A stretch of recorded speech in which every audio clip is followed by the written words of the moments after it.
when you're a writer, the rewriting never ends. It's all rewriting. I'll know I am not rewriting Wicked anymore when Wicked is in a movie theater. It's so much fun to be back in Oz. Welcome, new students. And congratulations for having been accepted to Shiz. When we were first creating the show, we always had in mind that if the show worked out, someday it would be a movie. 179 Romeo, take 3. It was really scary at times because you don't want the fans to be at all disappointed. This is a show that a lot of people care about, and therefore we want to be very careful that any change we make is additive and is something that fans of the show will embrace. Very, very popular, like me. When we started, we knew there was going to be a lot of world building. Winnie and Steven had filled out the world in their heads because in a play, everything is proscenium. It stops at a certain point, and you don't know what's happening over here or over here. But in a movie, you actually have to go there. It wasn't so much bringing in new ideas, although sometimes John did that brilliantly, but it was almost going deeper. You ever been to the Ozdas Ballroom? The Ozdas Ballroom? I mean, isn't that place somewhat illegal? And scandalocious. Yeah, it is both those things, yeah. It's also not far from here. The friendship between the two women in the film is deeper. Maybe.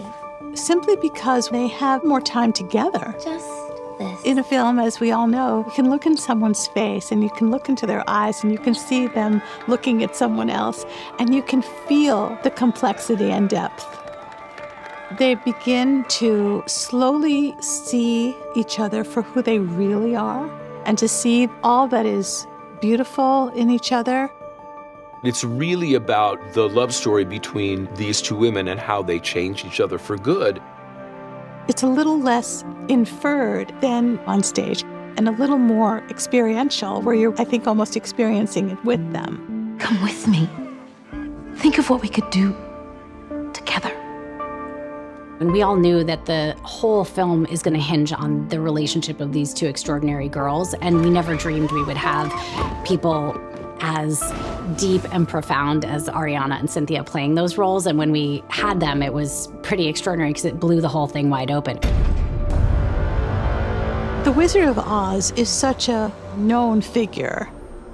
And for the movie, we knew we needed more complexity than we have on stage. What happens in the film is because John has created so much of the wizard's world, that I think that even before he even enters the picture, you're learning a lot about the Wizard of Oz by what he's surrounded by. And that was really fun, actually, writing that part of it, because it gave me ideas of ways that you could show how he's everywhere. Bring her to me. Madame Morrible is the character that may have changed the most for the movie. It's a simpler take on her that makes her elevated. Listen!